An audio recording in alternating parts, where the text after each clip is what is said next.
In the American Artifact series, we have showed a lot of items from the collection at the Gettysburg Museum of History that are connected to Major Dick Winters. We've showed some of his uniform items.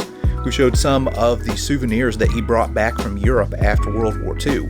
And on occasion, we've done a little bit of traveling and showed some of Major Winters' artifacts on location in places like the Bastogne Perimeter at Foix.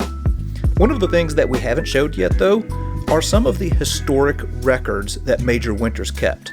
So in this episode, we're going to be pulling a few historic documents out of the collection of Major Winters.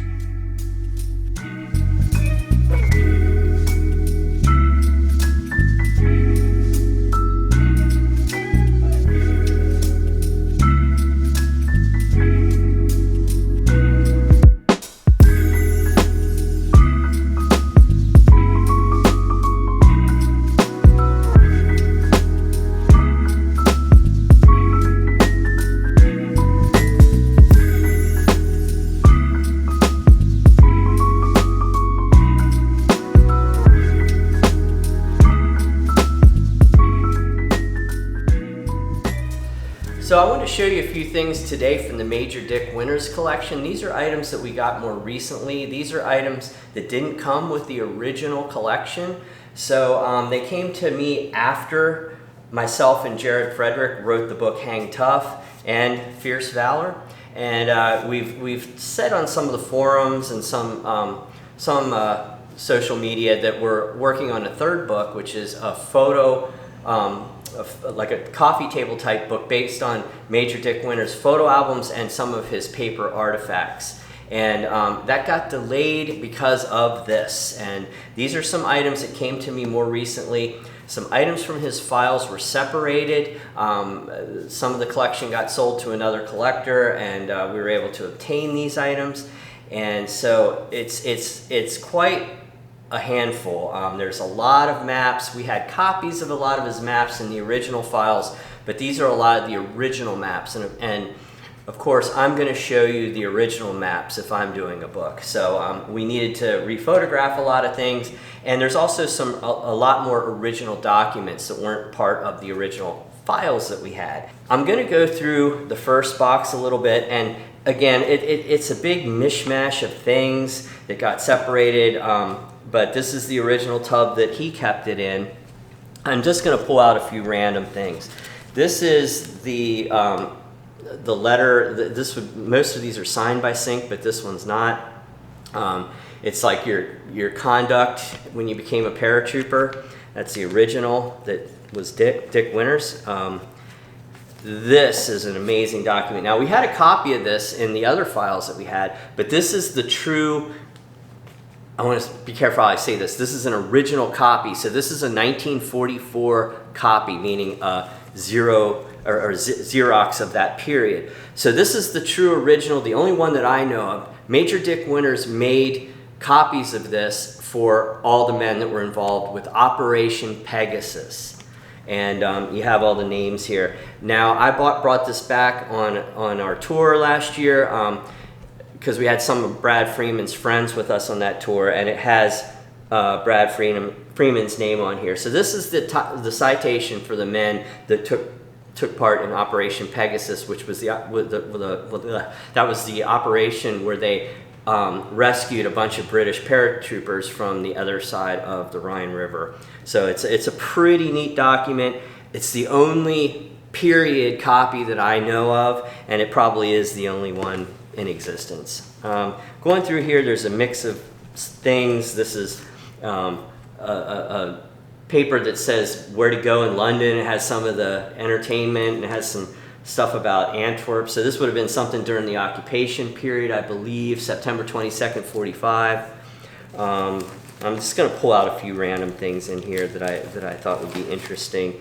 This is one of the Paradise Press papers that they had during occupation duty. They printed these in Austria, and it's just like a little newsletter about what was going on with the unit. What was this? This is the office of the commander. Again, this is just like notes from 30th of 45, so that's like right at the end. This is for some of the foreign awards that they were now qualified to wear. There's some early stuff in here. This is one of the early versions of Paradise. They're actually printed like this in the United States. This has got a little pinup calendar. This is from May of '43. There were 2 of these, I believe, and then the rest of them were printed in that other format that I just showed you that were during the occupation period. Here's another document from the files that we just pulled out to take a look at. And this one is from the 20th of March, 1944. And you can see in the subject line there, it says officers and NCOs of the first 3 grade and their duties. And as we're looking through this document, well, we come across some names that are familiar if you are familiar with the book and TV show Band of Brothers. So here in Headquarters Company of 2nd Battalion, well, there's Lewis Nixon. Let's see, some other familiar names that we might see here. There's Moose Heiliger in the mortar platoon for Headquarters Company. Let's see, I'm just trying to look and see any other familiar names. Thomas Peacock, that'd be another familiar one. And then if we turn the page here and get to E Company, now keep in mind this is before D-Day. Well, there on E Company we can see the name of Thomas Meehan, who of course was the commanding officer for Easy Company prior to his death on D-Day. Some other familiar names there. Well, they're in 1st Platoon. There you can see Richard Winters, and go on down, you can see some of the other, there's Buck Compton in there. Yeah, so this is really neat to be able to see some of these original documents that are connected with the men of Easy Company.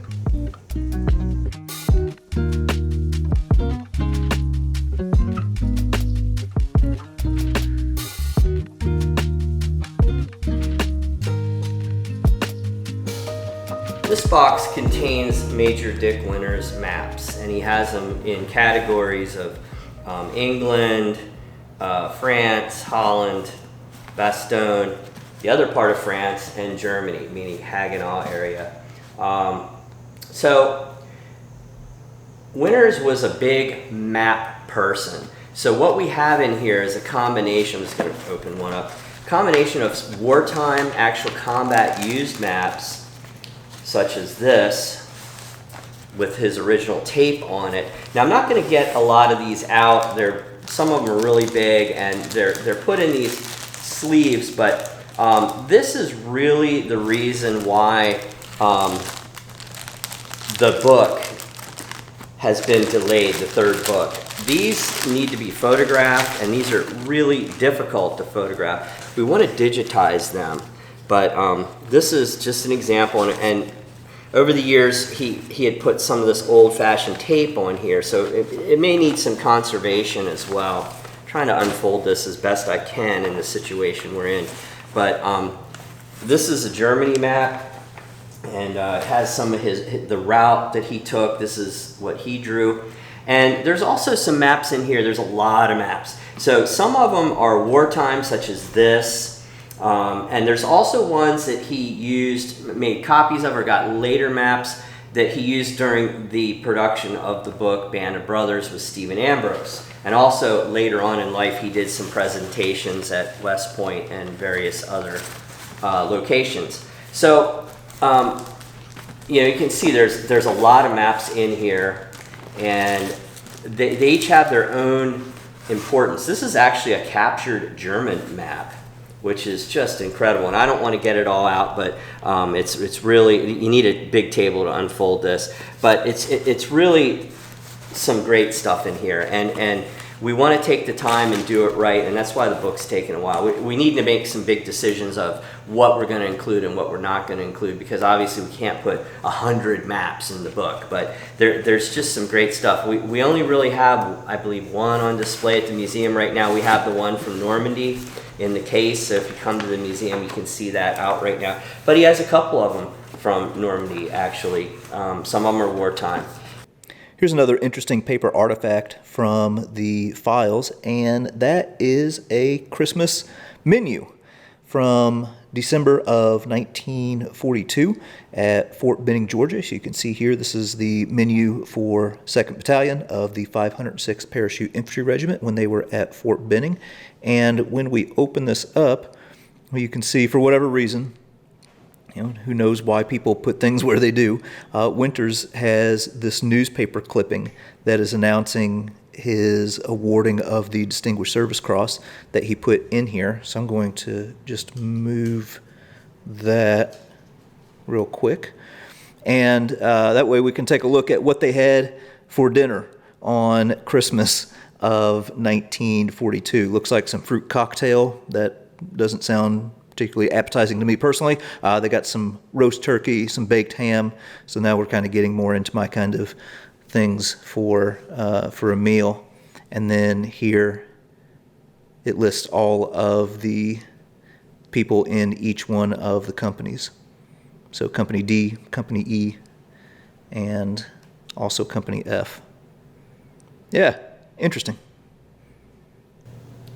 This is a Christmas card letter from Dick Winters to his former employer. He worked for this guy when he was painting in the summer of in college. I can't remember what year. Maybe it was 41. No, it would have been 1940, I believe.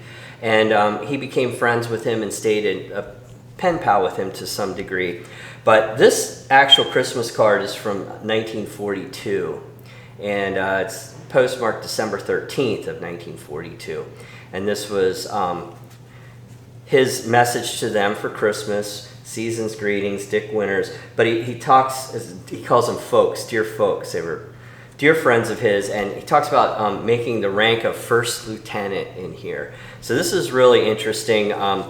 It actually surfaced on eBay several years ago, right about the time Jared and I finished the book Hang Tough, which was about his wartime letters, and it was already sold by the time I became aware of it. But I saw the pictures of it, and I contacted the seller and asked if the buyer would be willing to sell it to me, and at that time they weren't. So I kind of dismissed it, but Jared was very unhappy that we didn't get to this earlier. It would have been neat to have it in our book.